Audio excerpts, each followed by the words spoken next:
নমস্কাৰ বন্ধুসকল, আজি আমি আলোচনা কৰিম এছএছ ফাইনেল 2026 ৰ বাবে জিঅ'গ্ৰাফিৰ চেপ্টাৰ নম্বৰ 1 মানৱ ভূগোলৰ প্ৰকৃতি আৰু অধ্যয়নৰ পৰিসৰ। বন্ধুসকল, আজি আমি এই চেপ্টাৰটোৰ এছএছ ফাইনেল নাইবা তোমালোকৰ আগন্তুক হাফ ইয়াৰলি এক্সাম নাইবা প্ৰি ফাইনেল এক্সাম গোটেইকেইটা এক্সামৰ কাৰণে এই চেপ্টাৰটোৰ গোটেইবোৰ ইম্পৰ্টেণ্ট কুৱেশ্যন এনচাৰবোৰ আলোচনা কৰিম। আশা কৰোঁ তোমালোকে এই ভিডিঅ'টো সম্পূৰ্ণ চাবা। যদি এতিয়ালৈ চেনেলটো ছাবস্ক্ৰাইব কৰা নাই তেতিয়াহ'লে চেনেলটো ছাবস্ক্ৰাইব কৰি লোৱা আৰু লগতে বেল আইকনটো প্ৰেছ কৰি অল কৰি ৰাখিবা। বন্ধুসকল, তোমালোকক সকলোকে কৈ দিওঁ যে এই চেপ্টাৰটো তোমালোকৰ কাৰণে অতিকৈ দৰকাৰী, কাৰণ এই চেপ্টাৰটোৰ পৰা তোমালোকৰ 1 নম্বৰীয়া প্ৰশ্ন উত্তৰ আৰু 2 নম্বৰীয়া প্ৰশ্ন উত্তৰ নাইবা 3 নম্বৰীয়া প্ৰশ্ন উত্তৰ প্ৰতিটো বছৰতে আহে। আৰু এই চেপ্টাৰটোৰ পৰা যিমানবোৰ আগৰ বছৰ আহি গৈছে আৰু এই বছৰ অহাৰ বেছিকৈ সম্ভাৱনা আছে, গোটেইবোৰ আমি আলোচনা কৰিম। তো প্ৰথম কুৱেশ্যন প্ৰথমে আমি চোৱা, প্ৰথমে আমি আলোচনা কৰিম শুদ্ধ উত্তৰ বাছি উলিওৱা, যাৰ মাৰ্ক থাকিব 1 নম্বৰ। তোমালোক সকলোৱে গম পোৱা জিঅ'গ্ৰাফি তোমালোকৰ এমচিকিউ আহিব। এমচিকিউ মানে 50% নাহে, তোমালোকৰ এমচিকিউ আহিব 4টা বা 5টা এমচিকিউ আহিব, আৰু এই চেপ্টাৰটোৰ পৰা কিন্তু এটা হলো এমচিকিউ তোমালোকৰ ফাইনেল এক্সামত দেখা যায়। তো প্ৰথম প্ৰশ্নটো চোৱা, মানুহ আৰু পৰিৱেশৰ মাজত অন্তঃক্ৰিয়া কৰোঁতে তলত দিয়াবোৰ কোনটো আটাইতকৈ দৰকাৰী? তো কৈছে যে মানুহ আৰু পৰিৱেশৰ মাজত অন্তঃক্ৰিয়া মানে যিকোনো ৰিলেশ্যন এটা কৰিব গ'লে কোনটো দৰকাৰী? অপশ্যন কেইটা চোৱা, মানুহৰ বুদ্ধিমাত্ৰা, মানুহৰ ধাৰণা, প্ৰযুক্তি, মানৱ ভাতৃত্ব। ইয়াৰ কাৰেক্ট এনচাৰটো হৈছে অপশ্যন নম্বৰ অটো, মানুহৰ বুদ্ধিমাত্ৰা, হয়নে? কাৰণ মানুহ আৰু পৰিৱেশৰ মাজৰ আন্তঃক্ৰিয়া কৰোঁতে যিকোনো এটা কাম কৰিব হ'লে কি লাগিব? মানুহৰ বুদ্ধিমাত্ৰা থাকিব। চ' আমাৰ বুদ্ধিমাত্ৰা আছিল কাৰণে আমি কি কৰিছোঁ? খেতি কৰিছোঁ, পৰিৱেশৰ লগত ক্ৰিয়া কৰিছোঁ, তাৰপিছত সেই খেতিৰ পৰা আমি কি কৰিছোঁ? চাউল উৎপাদন কৰি আৰু আমি কি কৈছোঁ? আমি খাইছোঁ, হয়নে নাই? তো তাৰ কাৰণে কি লাগিব? আমাক বুদ্ধিমাত্ৰা লাগিব। নেক্সট কুৱেশ্যন আগবাঢ়ো। কুৱেশ্যন নম্বৰ 2টো চোৱা, তলৰ কোনটো ভৌগোলিক সম্ভেদৰ উৎস নহয়? এই প্ৰশ্নটো ভেৰি ইম্পৰ্টেণ্ট। তোমালোকে যদি চোৱা বহুবাৰ এই প্ৰশ্নটো কিন্তু ৰিপিট হৈছে। ইয়াৰ অপশ্যন কেইটা চোৱা, ভ্ৰমণকাৰীৰ টোকা, প্ৰাচীন মেপ, চন্দ্ৰৰ পৰা সংগ্ৰহ কৰা শিল, প্ৰাচীন মহাকাব্যবোৰ। ইয়াৰ যোনটো কাৰেক্ট এনচাৰ সেইটো হৈছে গ নম্বৰটো, চন্দ্ৰৰ পৰা সংগ্ৰহ কৰা শিল। মনত ৰাখিবা, এই প্ৰশ্নটো কিন্তু এই এমচিকিউটো বহুবাৰ ৰিপিট হৈছে। কৈছে যে তলৰ কোনটো ভৌগোলিক সম্ভেদ নহয়? ভৌগোলিক সম্ভেদ নহয় সেইটো চোৱা, সেইটো হৈছে কি? চন্দ্ৰৰ পৰা সংগ্ৰহ কৰা শিল। নেক্সট কুৱেশ্যন নম্বৰ 3টো চোৱা, আধুনিক মানৱ ভূগোলৰ পিতৃ কোন? শুদ্ধ উত্তৰটো বাছি ওলোৱা। এই প্ৰশ্নটো ভেৰি ইম্পৰ্টেণ্ট। তোমালোকৰ প্ৰতিটো বছৰতে কিন্তু এই প্ৰশ্নটো দেখা যায়, আৰু এই প্ৰশ্নটো কিন্তু তোমালোকৰ এই বছৰৰ কাৰণেও কিন্তু 100% কমন। তো তোমালোকে মনত ৰাখিবা, হামবোল্ট, ৰাজেল, চি ৰিটাৰ মানে কাৰ্ল ৰিটাৰ ওপৰৰ এটাও নহয়। তো ইয়াৰ কাৰেক্ট এনচাৰ কোনটো হ'ব? ইয়াৰ কাৰেক্ট এনচাৰটো হৈছে অপশ্যন নম্বৰ বি, ৰাজেল। মনত ৰাখিবা, ৰাজেলক আধুনিক মানৱ ভূগোলৰ পিতৃ বুলি কোৱা হয়। আমি নেক্সট কুৱেশ্যন আগবাঢ়ো। কুৱেশ্যন নম্বৰ 4টো চোৱা, এখন নদীৰ কোনটো অংশক কোৱা হয় মোহনা? এই প্ৰশ্নটো ভেৰি ইম্পৰ্টেণ্ট, কাৰণ নদী এখন তোমালোকে চোৱা, নদী এখন এনেকে বৈ আহে ন, তো নদী এখন কি পৰ্বতৰ বা পাহাৰৰ পৰা বৈ আহে। অ'কে, তো কোনটো অংশক কি কোৱা হয়? মোহনা বুলি কোৱা হয়। মনত ৰাখিবা, ভেৰি ইম্পৰ্টেণ্ট। তো অপশ্যন কেইটা চোৱা, নদীখনৰ উৎপত্তিস্থল মানে এইখিনি কোৱা হয়। তাৰপিছত নদীখন দুটা শাখাৰ বিভক্ত হোৱা অংশ, লাইক নদীটো এইখিনিৰ পৰা এইখিনি আৰু এটা নদী সৃষ্টি হৈ গ'ল, এইখিনি অংশক বুলি কোৱা হয়। নে নদীখন সাগৰ বা মহাসাগৰৰ মিলি যোৱা অংশ, লাইক এইখিনিৰ পৰা সাগৰ আছে, এই সাগৰটোত এইখিনিত মিলি গ'ল, কোনটো অংশত কোৱা হয়? আৰু অপশ্যন ডিটো আছে, নদীখনৰ লগত আন এখন নদী লগা অংশ, মানে আন এখন নদী যেতিয়া সি লগ লাগিব সেই অংশখিনিক কি বুলি কোৱা হয়? মোহনা বুলি কোৱা হয়। তো কাৰেক্ট এনচাৰ কোনটো হ'ব তোমালোকক কৈ দিওঁ। ইয়াৰ যোনটো কাৰেক্ট এনচাৰ হৈছে সেইটো হৈছে অপশ্যন নম্বৰ C2, নদীখন সাগৰ বা মহাসাগৰৰ লগত যেতিয়া মিলি যাব সেই অংশটোক মোহনা বুলি কোৱা হ'ব। মানে এইখন নদীটো আহি এতিয়া তাৰপিছত সাগৰ বা মহাসাগৰ, এইখন সাগৰ বা মহাসাগৰ তাৰ লগত যেতিয়া লগ হ'ব এই অংশটোকে কি বুলি কোৱা হয়? নদীখনৰ মোহনা বুলি কোৱা হয়। অ'কে, তো C নম্বৰটো কাৰেক্ট এনচাৰ, তোমালোকে পাহৰি নাযাবা। নেক্সট কুৱেশ্যন আগবাঢ়ো। কুৱেশ্যন নম্বৰ 5টো চোৱা, ভেৰি ইম্পৰ্টেণ্ট প্ৰশ্ন হয়তো। মানৱ ভূগোল হ'ল মানৱ সমাজ আৰু ভূপৃষ্ঠৰ মাজত থকা সম্পৰ্কৰ সংখ্যাত্মক অধ্যয়ন। তলত উল্লেখ কৰা সকলৰ কোনে মানৱ ভূগোলৰ এই সংজ্ঞাটো আগবঢ়াইছিল? তো মানৱ ভূগোল কাক বোলে তাৰ এটা যদি আমি সংজ্ঞা ক'বলৈ যাওঁ, সকলোতকৈ বেষ্ট আৰু সকলোতকৈ ফেমাছ সংজ্ঞা হৈছে এইটোৱে, যে মানৱ ভূগোল হ'ল মানৱ সমাজৰ আৰু ভূপৃষ্ঠৰ মাজত থকা সম্পৰ্ক সংখ্যাত্মক অধ্যয়ন। এই কথাষাৰ এইটো যি সংজ্ঞা আছে, এই সংজ্ঞাটো কোনে আগবঢ়াইছিল? অপশ্যন কেইটা চোৱা, ৰাজেল, এলেন চি চেম্পল, তাৰপিছত ভাইডেল ডে লা ব্লাছি, তাৰপিছত গ্ৰিফিথ টেইলাৰ। তো ইয়াৰ কাৰেক্ট এনচাৰ কোনটো হ'ব? ইয়াৰ কাৰেক্ট এনচাৰ হৈছে option number C2, Vidal de la Blache. মনত ৰাখিবা, ভাইডেল ডে লা ব্লাছিয়ে আগবঢ়োৱা এইটো আছিল সংজ্ঞা। কি ঠিক তোমালোকৰ 1 নম্বৰীয়া প্ৰশ্নত কিন্তু তোমালোকক কৈ দিব পাৰে যে মানৱ ভূগোলৰ এটা সংজ্ঞা আগবঢ়োৱা, তেতিয়া তোমালোকে লিখিব লাগিব যে ভাইডেল ডে লা ব্লাছিৰ সংজ্ঞা অনুসৰি, তেতিয়া তোমালোকে এই সংজ্ঞাটো লিখিব লাগিব। তোমালোকৰ 2 নম্বৰীয়া নাইবা 1 নম্বৰীয়া প্ৰশ্নত দেখা যায়। অ'কে, নেক্সট কুৱেশ্যন আগবঢ়ো আমি। এতিয়া আমি অতি চমু প্ৰশ্ন উত্তৰ যাৰ নম্বৰ থাকে 1 নম্বৰীয়া চমু প্ৰশ্ন উত্তৰবোৰ আলোচনা কৰিম তাৰ আগতে কৈ দিওঁ যে আমাৰ এটা WhatsApp চেনেল আছে এই ভিডিওটো ডেসক্ৰিপচনৰ WhatsApp চেনেলটো লিংক পাই যাবা তোমালোকে সকলোৱে WhatsApp চেনেলটোত জয়েন হৈ থাকিবা কাৰণ সেই WhatsApp চেনেলটোত আমি নতুন নতুন ভিডিওবোৰৰ যিকোনো সাবজেক্টৰ ভিডিও বনাও তাৰ আপডেটসমূহ দি থাকো তাৰ লগতে আমি যিকোনো তোমালোকৰ অফিচিয়েল কিবা আপডেট আহিলেও আমি WhatsApp চেনেল যোগে প্ৰভাইড কৰো ইয়াৰ উপৰিও তোমালোকে মোৰ ইনষ্টাগ্ৰামত ফলো কৰি ল'ব পাৰা যদিহে তোমালোকৰ কিবা সুধিব থাকে আমি নেক্সট আগবাঢ়ো তো প্ৰথম কোৱেশ্চনটো চোৱা The Principle of Human Geography গ্ৰন্থখনৰ লিখক কোন এই প্ৰশ্নটো কিন্তু very important The Principle of Human Geography মনত ৰাখিবা গ্ৰন্থখনৰ লিখক হৈছে হান্টিংটন কোন হান্টিংটন তেওঁ লিখিছিল এই গ্ৰন্থখনৰ নাম কি আছিল The Principle of Human Geography নাইবা তোমালোকক এনেকৈ প্ৰশ্ন সুধি দিব পাৰে যে হান্টিংটনে লিখা কিতাপখনৰ নাম কি তেতিয়া তোমালোকে লিখিব লাগিব The Principle of Human Geography next question number 2 টো চোৱা মানৱ ভূগোলৰ এটা সংজ্ঞা দিয়া মই অলপ আগতে ক'লো যে মানৱ ভূগোলৰ এটা সংজ্ঞা দিয়া এটো চোৱা SS 12 আৰু 18 2012 আৰু 2018 চনত কিন্তু আহি গৈছে ৰিপিট হৈছে এই প্ৰশ্নটো দুটা বছৰ ৰিপিট হৈছে তো ইয়াৰ উত্তৰটো তোমালোকে চোৱা এতিয়া মই দিছো ৰাজ্যেলৰ মতে মানৱ সমাজ আৰু ভূপৃষ্ঠৰ মাজত গঢ়ি উঠা পাৰস্পৰিক সম্পৰ্কৰ সংশ্লেষণাত্মক অধ্যয়ন পৰিক্ৰমাই মানৱ ভূগোল তো এইটো হৈছে ইয়াৰ উত্তৰ নেক্সট কোৱেশ্চন নম্বৰ 3 টো চোৱা নাব্য নিয়ন্ত্ৰণবাদৰ কোনে প্ৰৱৰ্তন কৰিছিল এই প্ৰশ্নটো ভেৰি ইম্পৰ্টেন্ট নাব্য নিয়ন্ত্ৰণবাদ কোনে প্ৰৱৰ্তন কৰিছিল ইয়াৰ উত্তৰটো হৈছে নাব্য নিয়ন্ত্ৰণবাদ যাক ইংলিছত নিউ ডিটাৰমিনিজম বুলি কোৱা হয়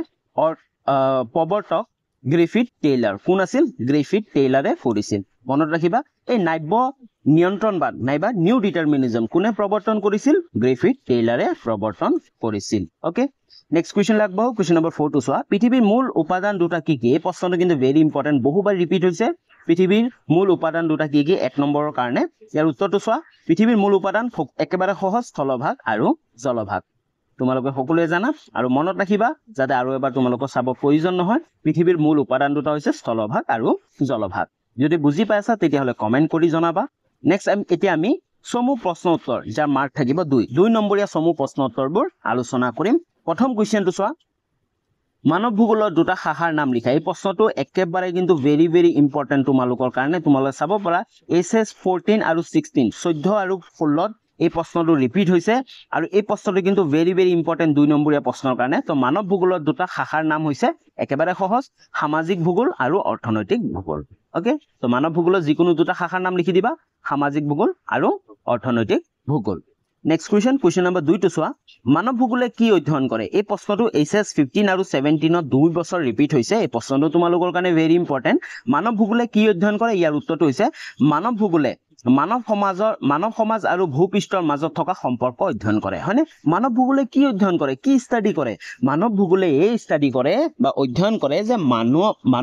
মানৱ সমাজ আমাৰ যি মানুহ সমাজ আছে এই মানৱ সমাজ আৰু এই ভূপৃষ্ঠৰ আমাৰ প্ৰকৃতিৰ মাজত থকা সম্পৰ্ক কি সম্পৰ্ক আছে এই সম্পৰ্কটোৱে কি কৰে অধ্যয়ন কৰে বুজি পাইছা আমি নেক্সট কোৱেশ্চন লাগবাহু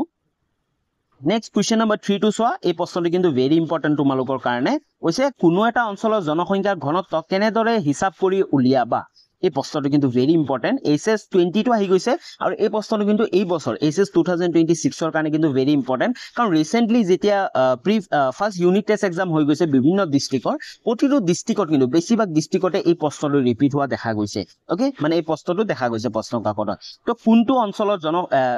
কোনো এটা অঞ্চলৰ জনসংখ্যা ঘনত্ব কেনেদৰে ওলাব পাৰে প্ৰথমতে চোৱা জনসংখ্যা ঘনত্ব উলিয়াবলৈ অঞ্চলটোৰ মুঠ জনসংখ্যাক মুঠ ক্ষেত্ৰফলেৰে ভাগ কৰা হয় তো তোমালোকে যদি কোনো এটা অঞ্চলৰ ঘনত্ব ওলাব লাগে জনসংখ্যা ঘনত্ব তে প্ৰথমত আমাক কি লাগিব সেই অঞ্চলটোৰ মুঠ জনসংখ্যা কিমান মুঠ জনসংখ্যা লাগিব আৰু এই মুঠ জনসংখ্যাক আমি কি কৰিব লাগিব ক্ষেত্ৰফল মানে সেই অঞ্চলটোৰ ক্ষেত্ৰফল কিমান সেই ক্ষেত্ৰফলেৰে কি কৰিব লাগিব আমি হৰণ কৰিব লাগিব তো সূত্ৰ কোনটো ইউজ হয় তোমালোকে চাব পাৰা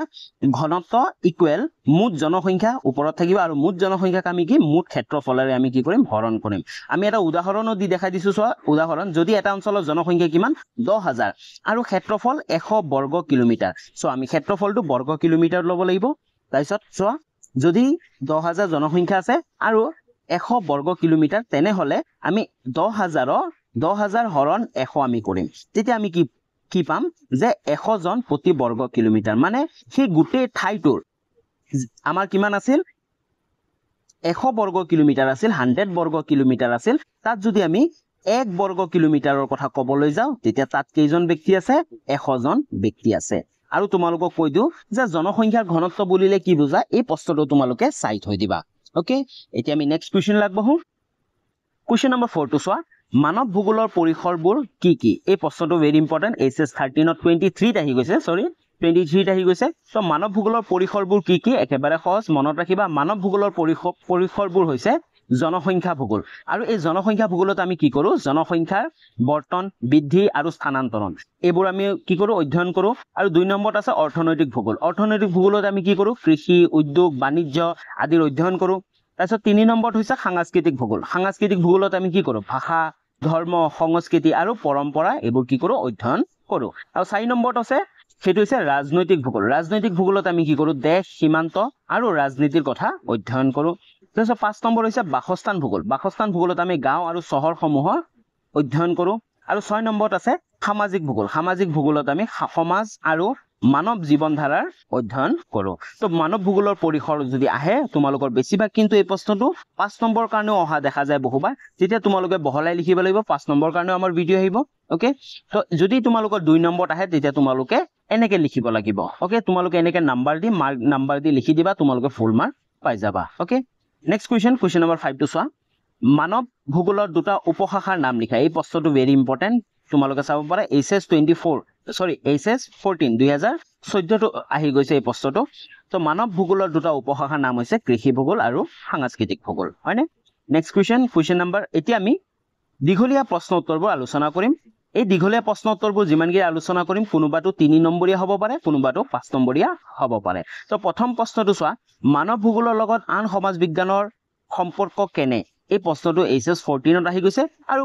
এই প্ৰশ্নটো কিন্তু 5 নম্বৰীয়া আৰু 3 নম্বৰীয়া দুইটা মাৰ্কৰ কাৰণে অহা দেখা যায় আৰু ভেৰি ইম্পৰ্টেন্ট এই প্ৰশ্নটো ওকে তো ইয়াৰ উত্তৰটো চোৱা মানৱ ভূগোল কেনেকৈ আন সমাজ বিজ্ঞানৰ লগত সম্পৰ্ক আছে উত্তৰটো চোৱা মানৱ ভূগোলৰ লগত আন সমাজ বিজ্ঞানৰ সম্পৰ্ক তলত উল্লেখ কৰা ধৰণৰ কেনেকৈ আছে তলত উল্লেখ কৰিছো ক নম্বৰ মানৱ ভূগোলে সমাজতত্ত্বৰ লগত জড়িত সামাজিক জীৱন জনসংখ্যাৰ বিতৰণ ঘনত্ব লোকবসতি বিস্তাৰ গৃহ নিৰ্মাণ আদিৰ জৰিয়তে সম্পৰ্ক কাৰণ তোমালোকে চোৱা সমাজতত্ত্বত আমি যিবোৰ অধ্যয়ন কৰো আমি মানৱ ভূগোলতো কি কৰো সেইবোৰ আমি অধ্যয়ন কৰো হয়নে তাৰ পিছত খ নম্বৰত আছে মানৱ ভূগোলে অৰ্থনৈতিক ঘটনা যেনে কৃষি কাৰ্য শিল্প কাৰ্য বেপাৰ বাণিজ্য তথা ধৰাৰ বুকুত সঞ্চিত সম্পদৰ জৰিয়তে অঞ্চল এটাৰ আৰ্থ সামাজিক দিশৰ লগত সম্পৰ্কিত যেনেকৈ অৰ্থনৈতিৰ লগতো কি হৈছে সম্পৰ্ক হৈ আছে তাৰ পিছত গ নম্বৰত মানৱ ভূগোলে ৰাজনৈতিক ভাগ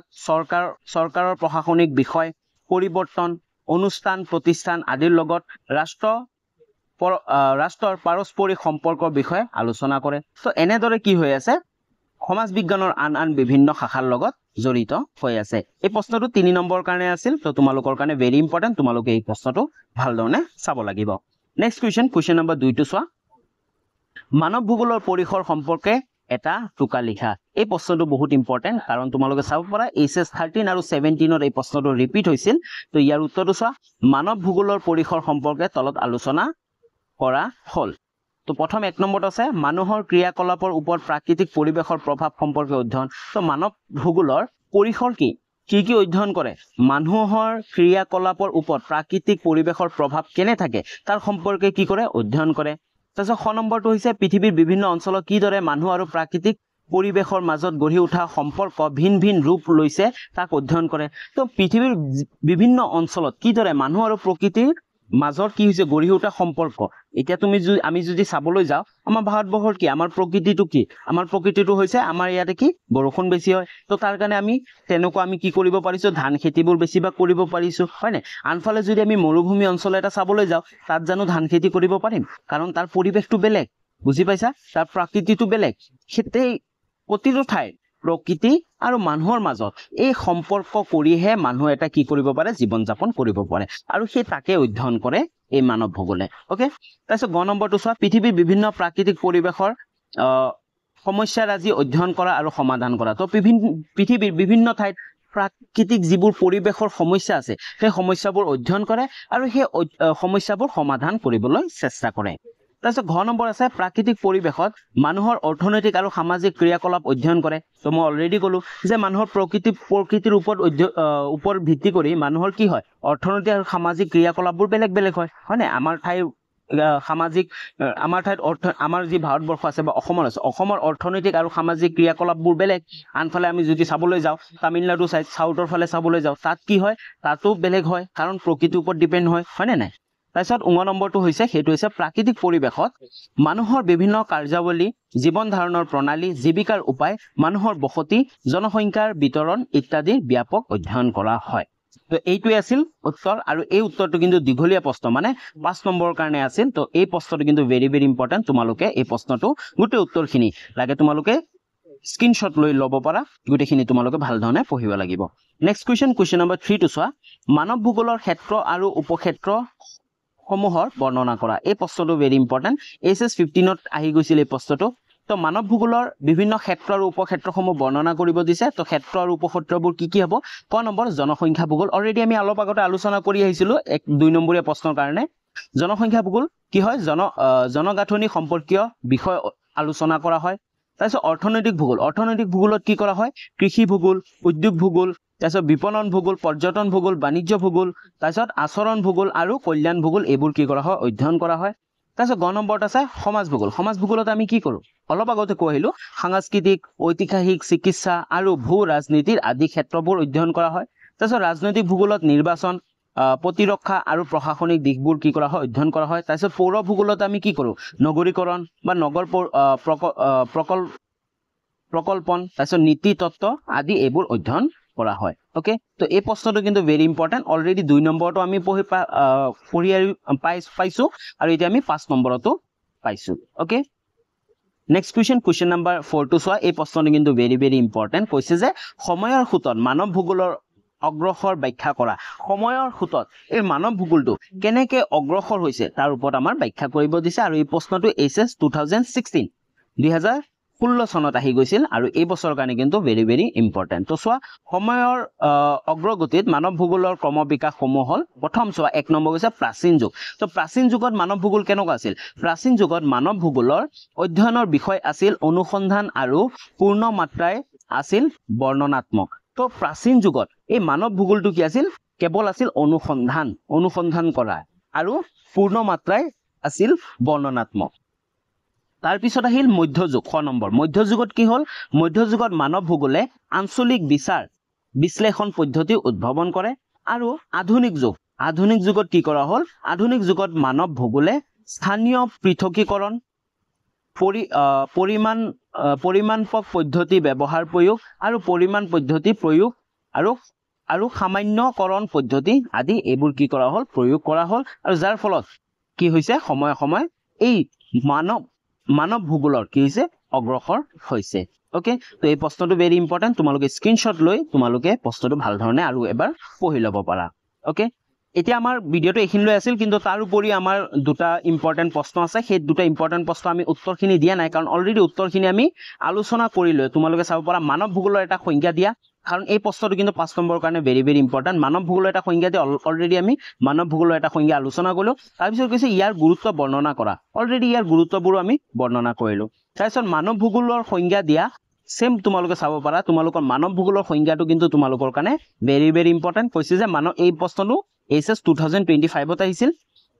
মানৱ ভূগোলৰ সংজ্ঞা দিয়া আৰু মানৱ ভূগোল কিদৰে আন সমাজ বিজ্ঞানৰ লগত জড়িত চমুকৈ বৰ্ণনা কৰা তো মানৱ ভূগোল কেনেদৰে আন সমাজ বিজ্ঞানৰ লগত চমুকৈ বৰ্ণনা আমি অলৰেডি কৰিলো আৰু মানৱ ভূগোলৰ সংজ্ঞা এটা দিয়া সংজ্ঞাটো আমি আলোচনা কৰিলো তো এই প্ৰশ্নটো কিন্তু তোমালোকৰ কাৰণে ইম্পৰ্টেন্ট তো এই দুটা প্ৰশ্ন তোমালোকৰ ইম্পৰ্টেন্ট তো গোটেইখিনি আমি অলৰেডি আলোচনা কৰিলো তো বন্ধুসকল ভিডিঅ'টো ইমানখিনিলৈ আছিল ইয়াৰ পিছত আমি নেক্সট চেপ্টাৰ নম্বৰ 2 লৈ আগবাঢ়িম আৰু এই চেপ্টাৰটো এইখিনিতে কমপ্লিট হ'ল ইয়াৰ উপৰিও এই চেপ্টাৰটোৰ কিন্তু পাৰ্ট 2 ভিতৰুৱা প্ৰশ্ন উত্তৰ আৰু পাৰ্ট 2 চেপ্টাৰ ওয়াইজ কোৱেশ্চন এনসাৰবোৰ আমি আলোচনা কৰিছিলো অলৰেডি আগতে তাৰ ভিডিঅ'বোৰ অলৰেডি আমাৰ চেনেলতে আছে ডেসক্ৰিপচনত লিংক থাকিব তোমালোকে ভিডিঅ'কিটা চাই ল'বা তো আজিলৈ ইমানখিনি আছিল যদি ভিডিঅ'টো ভাল লাগিল তেনেহলে ভিডিঅ'টো এটা লাইক কৰি দিবা কমেন্ট কৰি জনাবা আৰু চেনেলটো সাবস্ক্ৰাইব কৰিবা পুনৰ লগ পাম নতুন এটা ভিডিঅ' লৈ তেতিয়ালৈ বাই বাই